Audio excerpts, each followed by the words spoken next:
అందరికి యేసుక్రీస్తున్నాను వందనాలు. మీకు వీడియో చూపిస్తున్నాను, ఒకసారి చూడండి.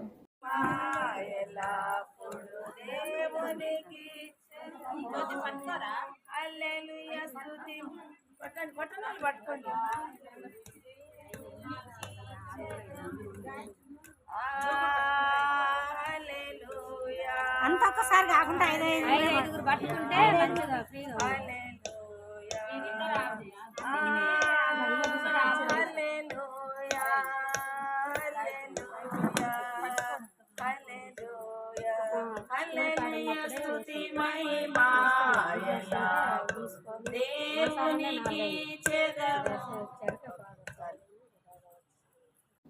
చూశారు కదా వీడియో. ఈ వీడియో నాకు నేను అండమాన్ నుండి వచ్చింది. దీన్ని చూసిన వెంటనే నాకు చాలా బాధ అనిపించింది. యేసు ప్రభు చెప్పిన కొన్ని విషయాలు గుర్తొచ్చినాయి. ఉంటే మీరు వెచ్చగానైనా ఉండండి, చల్లగైనా ఉండండి, నులివెచ్చగా ఉండమాకండి, నా నోట నుండి మిమ్మల్ని ఉమ్మి వేస్తానని యేసు క్రీస్తు వారు చెప్పారు.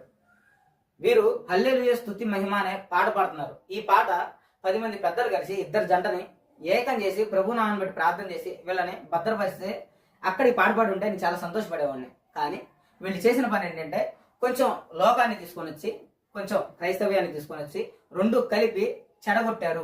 మళ్ళీ చెప్తున్నాను, కొంచెం లోకల్లో ఉండే పరిస్థితిని తీసుకొని వచ్చి కొంచెం క్రైస్తవ్యంలో ఉన్న పరిస్థితిని తీసుకొచ్చి రెండింటిని కలిపి చెడగొట్టారు. భ్రష్టత్వంలోకి వచ్చారు, అంటే నులివెచ్చగా ఉన్నారు. యేసుప్రభు ఏం చెప్పాడు? మీరు వెచ్చగానైనా ఉండండి, చల్లగానైనా ఉండండి, నులివెచ్చగా ఉండమాకండి, నా నోటి నుండి మిమ్మల్ని ఉమ్మి వేస్తాను అన్నాడు. అంటే ఆయన నీ పేరుని, నీ జీవాన్ని తన నోట్లో ఉంచుకున్నాడు. తన నోట్లో ఉంచుకుంటే నువ్వు వెచ్చగా ఉన్నావు.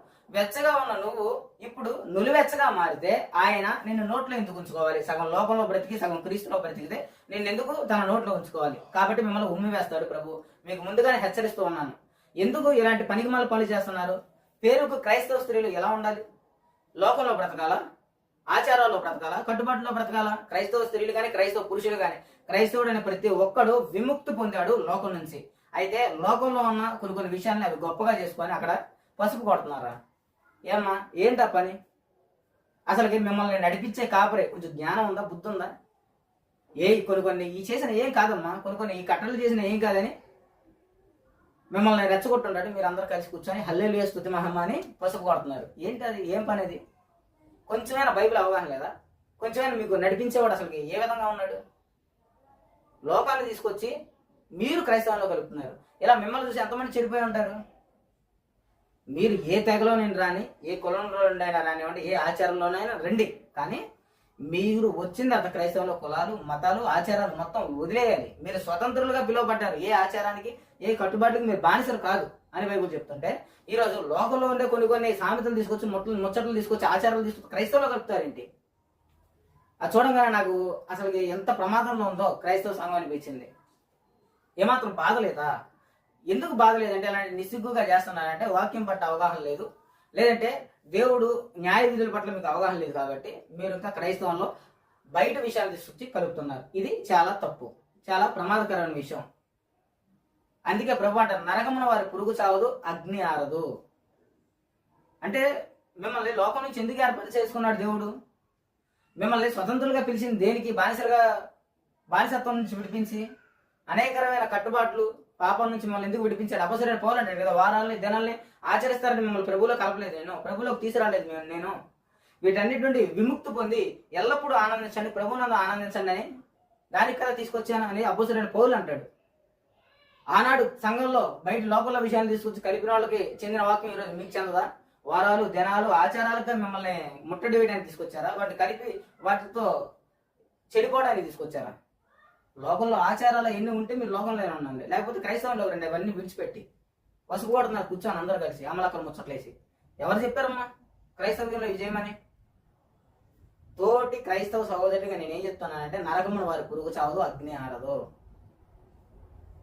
బయట ఆచారంతో మనకు పని ఏంటి?